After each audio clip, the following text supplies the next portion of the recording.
Philosopher's Stone. Chapter 1. The Boy Who Lived. Mr. and Mrs. Dursley of number 4 Privet Drive were proud to say that they were perfectly normal. Thank you very much. They were the last people you would expect to be involved in anything strange or mysterious, because they just didn't hold with such nonsense. Mr. Dursley was the director of a firm called Grunnings, which made drills. He was a big, beefy man with hardly any neck, although he did have a very large moustache. Mrs. Dursley was thin and blonde, and had nearly twice the usual amount of neck, which came in very useful, as she spent so much of her time craning over garden fences, spying on the neighbors. The Dursleys had a small son called Dudley, and in their opinion there was no finer boy anywhere. The Dursleys had everything they wanted, but they also had a secret, and their greatest fear was that somebody would discover it. They didn't think they could bear it if anyone found out about the Potters. Mrs. Potter was Mrs. Dursley's sister, but they hadn't met for several years.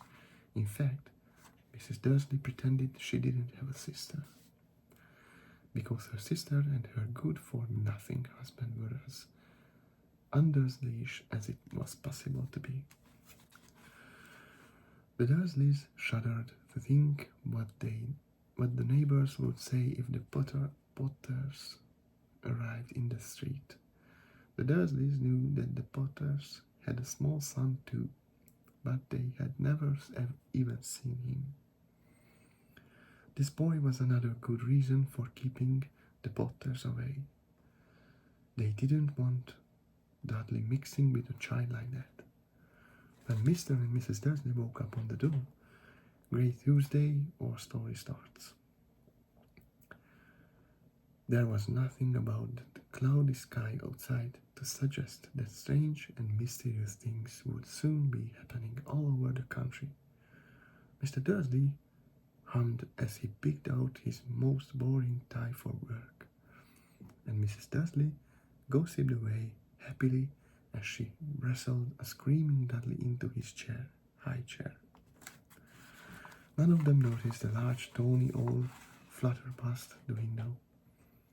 At 8:30, Mr. Dursley picked up his briefcase, pecked Mrs. Dursley on the cheek, and tried to kiss Dudley goodbye, but missed, because Dudley was now having a tantrum and throwing his cereal at the walls. "Little tyke," chortled Mr. Dursley as he left the house. He got into his car and backed out of number 4's drive. It was on the corner of the street that he noticed the first sign of something peculiar: a cat reading a map. For a second, Mr. Dursley didn't realize what he had seen. Then he jerked his head around to look again. There was a tabby cat standing on the corner of Privet Drive, but there wasn't a map in sight. What could he have been thinking of? It must have been a trick of the light. Mr. Dursley blinked and stared at the cat. It stared back. As Mr. Dursley drove around the corner and up the road, he watched the cat in his mirror. It was now reading the sign that said Privet Drive. No. Looking at the sign, cats couldn't read maps or signs. Mr. Dursley gave himself a little shake and put the cat out of his mind. As he drove towards the town, he thought of nothing except a large order of drills he was hoping to get that day. But on the edge of town, drills were driven out of his mind by something else. As he sat in the usual morning traffic jam, he couldn't help noticing that there seemed to be a lot of strangely dressed people about. People in cloaks. Mr. Dursley couldn't bear people who dressed in funny clothes. The get-ups you saw on young people. He supposed this was some stupid new fashion. He drummed his fingers on the steering wheel and his eyes fell on a huddle of these weirdos standing quiet close by. They were whispering excitedly together. Mr. Dursley was enraged to see that a couple of them weren't young at all. Why that man had to be older than he was, and wearing an emerald green cloak. The nerve of him. But then it struck Mr. Dursley that this was probably some silly stunt. These people were obviously collecting for something. Yes, that would be it. The traffic moved on, and a few minutes later Mr. Dursley arrived in the Grannings car park, his mind back on reels. Mr. Dursley always sat with his back to the window in his office on the ninth floor. If he didn't, he might have found it harder to concentrate on reels that morning. He didn't see the owls swooping past in broad daylight, though people down in the street did. They pointed and gazed open-mouthed as owl after owl sped overhead. Most of them had never seen an owl even at night time. Mr. Dursley, however, he had a perfectly normal, owl-free morning. He yelled at 5 different people. He made several important telephone calls and shouted a bit more. He was in a very good mood until lunchtime, when he thought he'd stretch his legs and walk across the road to buy himself a bun from the baker's opposite. He'd forgotten all about the people in cloaks until he passed a group of them next to the baker's.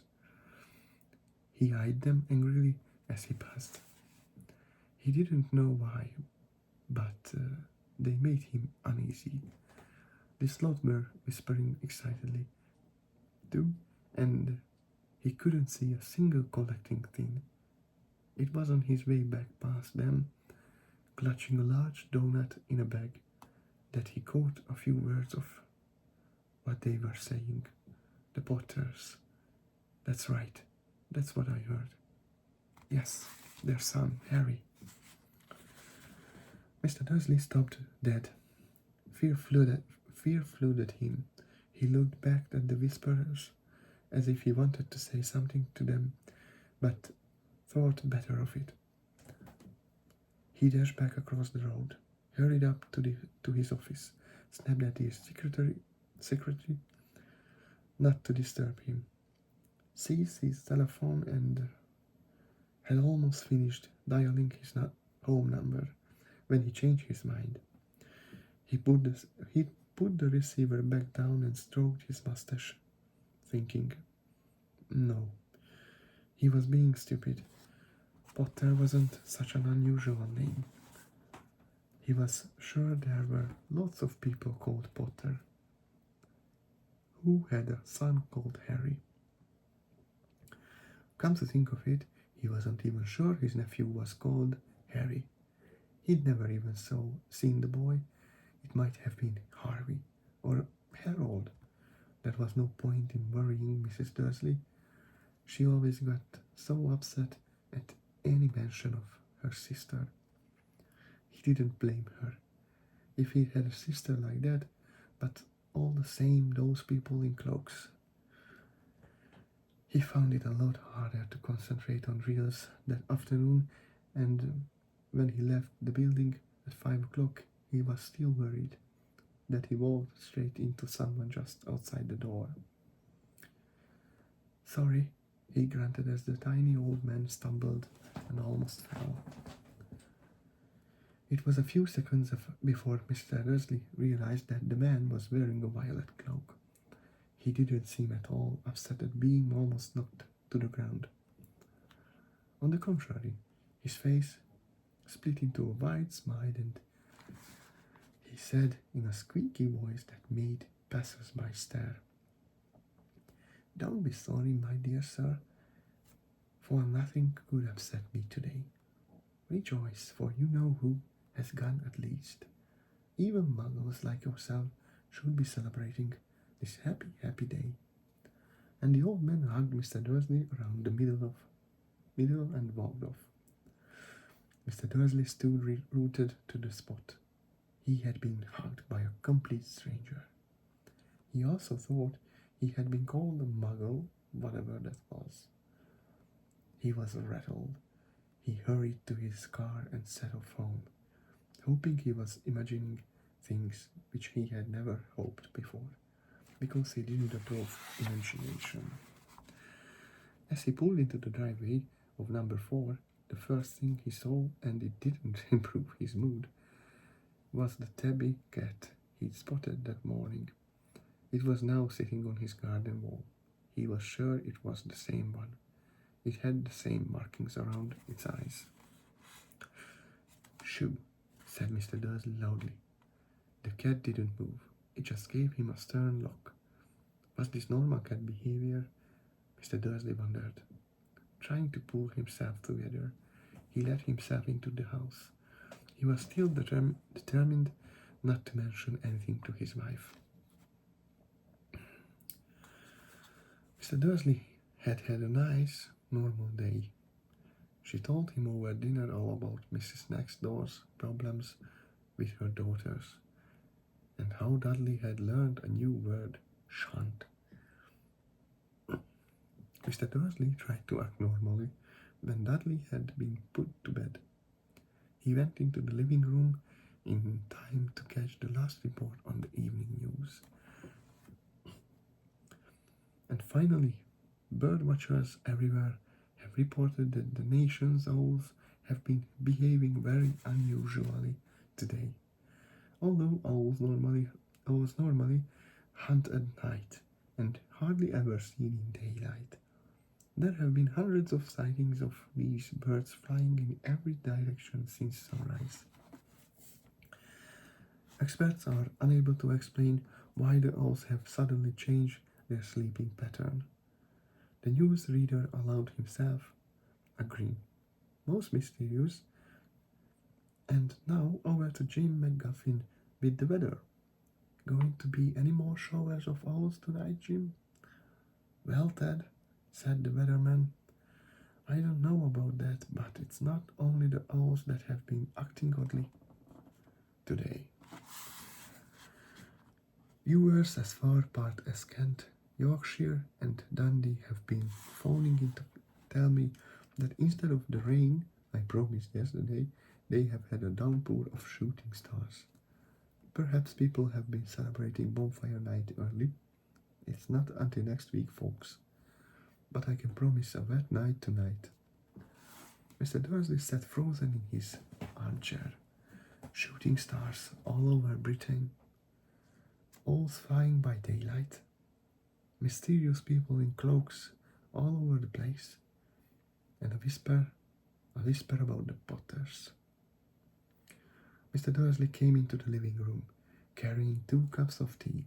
It was no good. He'd have to say something to her. He cleared his throat nervously. Petunia, dear, you haven't heard from your sister lately, have you? As he had expected, Mrs. Dursley looked short and angry. After all, they normally pretended she didn't have a sister. No, she said sharply. Why?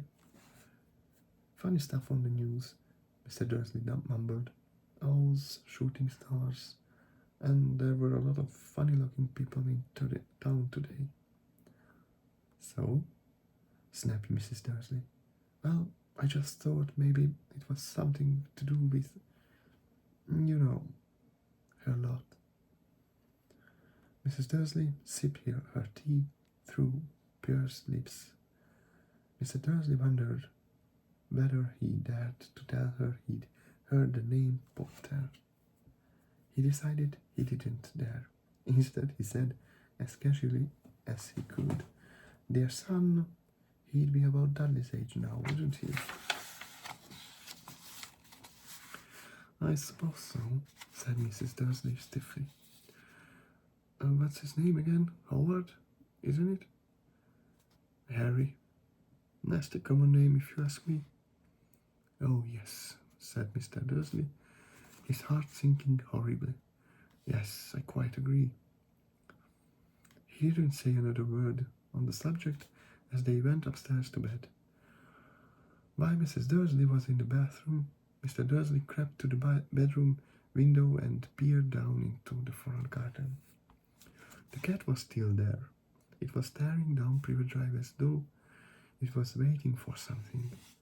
Was he imagining things? Could all this have anything to do with the Potters? If it did, if it got out that they were related to a pair of... Well, he didn't think he could bear it. The Dursleys got into bed. Mrs. Dursley fell asleep quickly, but Mr. Dursley lay awake, turning it all over in his mind. His last comforting thought before he fell asleep was that even the Potters were involved. There was no reason for them to come near him and Mrs. Dursley. The Potters knew very well what he and Petunia thought about them and their kind. He couldn't see how he and Petunia could get mixed up in anything that might be going on. He yawned and turned over. I couldn't affect them. How very wrong he was. Mr. Dursley might have been drifting into an uneasy sleep, but the cat on the wall outside was showing no sign of sleepiness. It was sitting as still as a statue, its eyes fixed unblinkingly on the far corner of Privet Drive.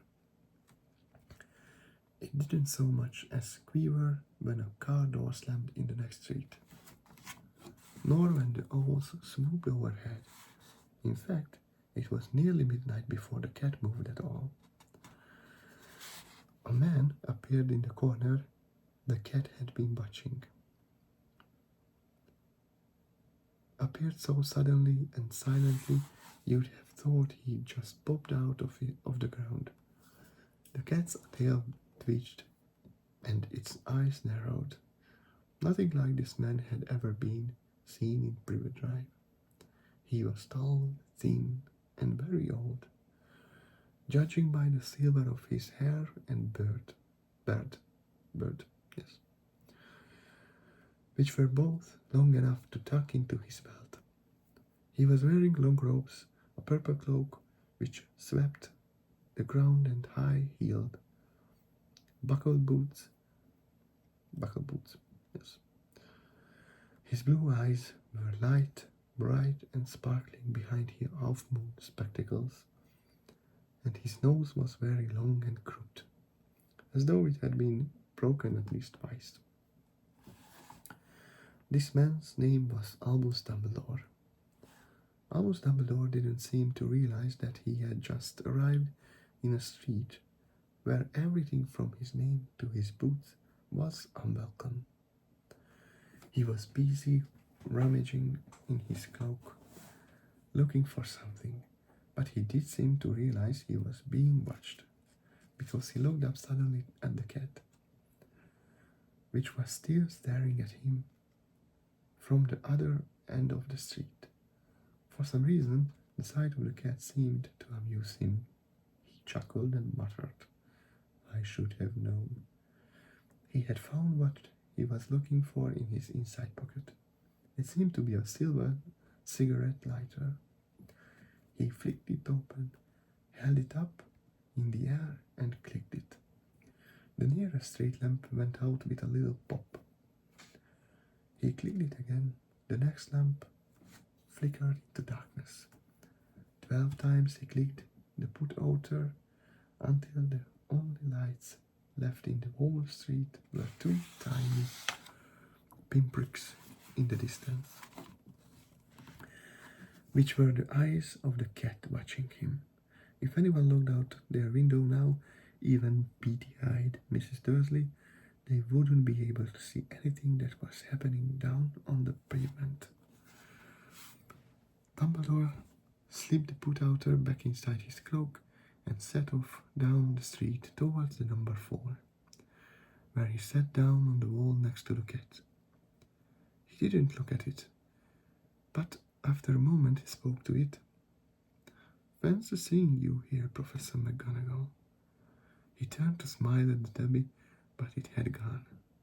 Instead, he was smiling at a rather severe-looking woman who was wearing square glasses, exactly the shape of the markings the cat had around its eyes. She too was wearing a cloak, an emerald one. Her black hair was drawn into a tight bun. She looked distinctly ruffled. "How did you know it was me?" she asked. "My dear Professor, I've never seen a cat sit so stiffly." "You'd be stiffy if you'd been sitting on a brick wall all day," said Professor McGonagall. "All day? And you could have been celebrating. I must have passed a dozen feasts and parties on my way here." Professor McGonagall sniffed angrily. "Oh yes, everyone's celebrating all right," she said impatiently. "You'd think they'd better be a bit more careful, but no. Even the Muggles have noticed something's going on. It was on their news." She jerked her head back at the Dursleys' dark living room window. "I heard it. Flocks of owls. Shooting stars. Well, they are not completely stupid. They were bound to notice something. Shooting stars down in Kent. I'll bet that was Daedalus Diggle. He never had much sense." "You can blame them," said Dumbledore gently. "We've had precious little to celebrate for 11 years. "I know that," said Professor McGonagall irritably, "but that's no reason to lose our heads. People are being downright careless. Out on the streets in broad daylight, not even dressed in Muggle clothes, swapping rumors." She threw a sharp sideways glance at Dumbledore here, as though hoping he was going to tell her something, but he didn't. So she went on.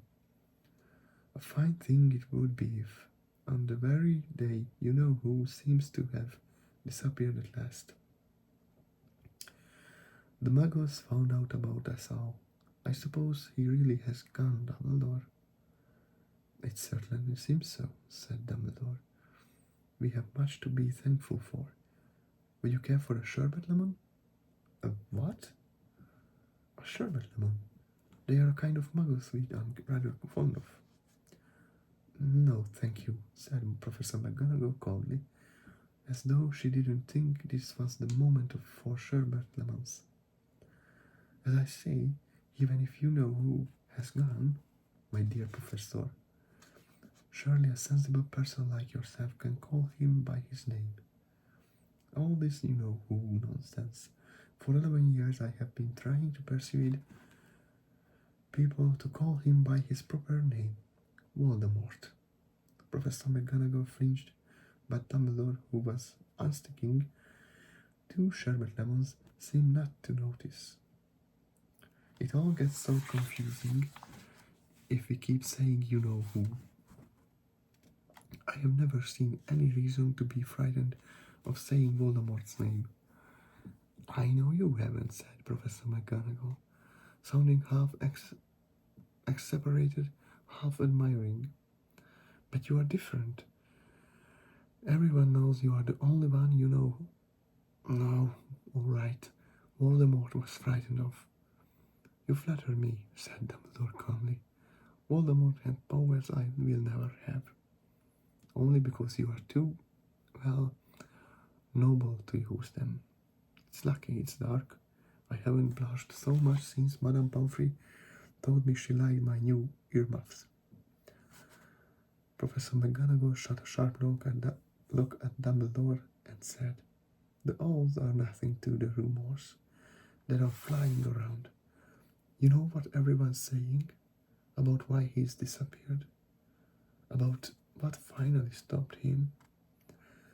It seems that Professor McGonagall had reached the point she was most anxious to discuss. The real reason she had been waiting on a cold, hard wall all day. For neither as a cat nor as a woman had she fixed Dumbledore with such a piercing stare as she did now. It was plain that whatever everyone was saying, she was not going to believe it until Dumbledore told her it was true. Dumbledore, however, was choosing another sherbet lemon and did not answer. What they are saying, she pressed on, is that last night Voldemort turned up in Godric's Hollow. He went to find the Potters. The rumor is that Lily and James Potter are they dead? Dumbledore bowed his head. Professor McGonagall gasped. Lily and James. I can't believe it. I didn't want to believe it. Oh, Albus. Dumbledore reached out and patted her on the shoulder. I know, he said heavily. Professor McGonagall's voice trembled as she went on. That's not at all. They are saying he tried to kill the Potter's son, Harry, but he couldn't. He couldn't kill that little boy. No one knows why or how, but they are saying that when he couldn't kill Harry Potter, Voldemort's power somehow broke. And that's why he's gone. Dumbledore nodded glumly. It's true, faltered Professor McGonagall. After all he's done, all the people he has killed, he couldn't kill a little boy. It's just astounding. All of these things to stop him. But how in the name of heaven did Harry survive? We can only guess, said Dumbledore. We may never know. Professor McGonagall pulled out a lace handkerchief and dabbed at her eyes beneath her spectacles. Dumbledore gave a great sniff, as he took a golden watch from his pocket, examined it. It was a very odd watch. It had 12 hands but no numbers. Instead, little planets were moving around the edge. It must have made sense to Dumbledore, though, because he put it back in his pocket and said, Hagrid's late. I suppose it was he who told you I'd better hear the way? Yes, said Professor McGonagall, and I don't suppose you are going to tell me why you are here, all of places. I've come to bring Harry to his aunt and uncle. They are the only family he has left now. You can't mean the people who live here, cried Professor McGonagall, jumping to her feet and pointing at number 4. Dumbledore, you can't. I've been watching them all day. You couldn't find 2 people who are less like us. And they've got his son. I saw him kicking his mother all the way up the street, screaming for sweets. Harry Potter, come and live here. It's the best place for him, said Dumbledore firmly. His aunt and uncle will be able to explain everything to him when he's older. I write them a letter. A letter? Repeated Professor McGonagall faintly, sitting back down on the wall. Really, Dumbledore, you think you can explain all this in a letter? These people will never understand him. He'll be famous, a legend. I wouldn't be surprised if today was known as Harry Potter Day in future. There will be books written about Harry. Every child in our world will know his name. Exactly, said Dumbledore, looking very seriously over the top of his half-moon glasses. It will be enough to turn any boy's head. Famous before he can walk and talk. Famous for something he won't even remember.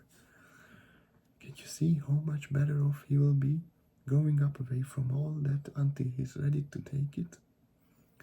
Professor McGonagall opened her mouth, changed her mind, swallowed, and then said, Yes, you're right, of course. But is the boy getting here, Dumbledore? But how? She eyed his cloak suddenly, as though she thought he might be hiding Harry underneath it. Hagrid's bringing him. Do you think it wise to trust Hagrid with something as important as this?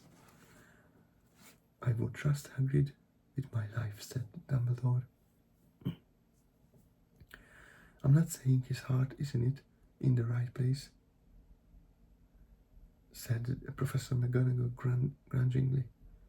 But you can't pretend he is not careless. He does tend to... What was that? A low rumbling sound had broken the silence around them. It grew steadily louder as they looked up and down the street for some sign of headlight. It swelled to a roar as they both looked up at the sky, and a huge motorbike fell out of the air and landed on the road in front of them. If the motorbike was huge, it was nothing to the man sitting astride it. He was almost twice as tall as a normal man, and at least 5 times as wide. He looked simply too big to be allowed, and so wide. Long tangles of bushy black hair and beard hid most of his face. He had hands the size of dustbin lids, and his feet in their leather boots were like baby dolphins. In his vast, muscular arms, he was holding a bundle of blankets. Hagrid, said Dumbledore, sounding relieved at last. And where did you get the motorbike? Borrowed it, Professor Dumbledore, sir, said the giant, climbing carefully over the motorbike as he spoke. Young Sirius Black lent it me. I've got him, sir. No problems were there? No, sir. House was almost destroyed, but I got him out, all right before the muggles started swarming around. He fell asleep as he was flying over Bristol. Dumbledore and Professor McGonagall bent forward over the bundle of blankets. Inside, just visible, was a baby boy fast asleep. Under a tuft of jet black hair over his forehead, they could see a curiously shaped cut, like a bolt of lightning. Is that where? Whispered Professor McGonagall. Yes, Dumbledore. Yes, said Dumbledore. He'll have that scar forever. Couldn't you do something about it, Dumbledore? Even if I could, I wouldn't. Scars can come in useful. I have one myself above my left knee, which is a perfect map of the London Underground. Well, give him here, Hagrid. We'd better get this over with. Dumbledore took Harry in his arms and turned towards the Dursley's house. Could I say goodbye to him, sir? Asked Hagrid. He bent his great shaggy head over Harry and gave him what must have been a very scratchy, whiskery kiss. Then suddenly Hagrid let out a howl like a wounded dog. Shh, hissed Professor McGonagall. You'll wake the muggles. Sorry, sobbed Hagrid, taking out a large spotted handkerchief and burying his face in it. But I can't stand it. Lily and James dead, and poor little Harry of their life with muggles. Yes, it's all very sad, but get a grip on yourself, Hagrid, or we'll be found, Professor McGonagall whispered, patting Hagrid gingerly on the arm as Dumbledore stepped over the low garden wall and walked to the front door. He laid Harry gently on the doorstep, took a letter out of his cloak, tucked it inside Harry's blankets, and then came back to the other two.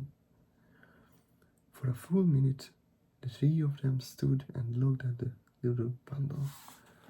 Hagrid's shoulders shook. Professor McGonagall blinked furiously, and the twinkling light that usually shone from Dumbledore's eyes seemed to have gone out. "Well," said Dumbledore finally, "that's that. We have no business staying here. We may as well go and join the celebrations." "Yeah," said Hagrid in a very muffled voice. "I best get this bike away. Night, sir." "Good night, Professor McGonagall. Professor Dumbledore, sir." Wiping his streaming eyes on his jacket sleeve, Hagrid swung himself onto the motorbike and kicked the engine into life. With a roar, it rose into the air and off into the night. "I shall see you soon, I expect, Professor McGonagall," said Dumbledore, nodding to her. Professor McGonagall blew her nose in reply. Dumbledore turned and walked back down the street. On the corner he stopped and took out the silver put-outer.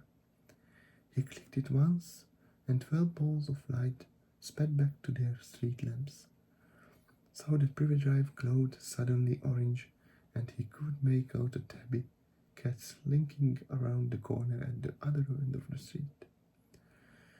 He could just see the bundle of blankets on the step of number 4.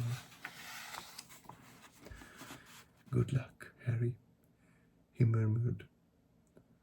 He turned on his heel, and with a swish of his cloak he was gone. A breeze ruffled the neat hedges of Privet Drive, which lay silent and tidy under the inky sky, the very last place you would expect astonishing things to happen. Harry Potter rolled over inside his blankets without waking up. One small hand closed on the letter beside him, and he slept on, not knowing he was special, not knowing he was famous, not knowing he would be woken in a few hours' time by Mrs. Dursley's scream as she opened the front door to put out the milk bottles, nor that he would spend the next few weeks being prodded and pinched by his cousin Dudley. He couldn't know that at this very moment, people meeting in secret all over the country were holding up their glasses and saying in hushed voice, "To Harry Potter, the boy who lived."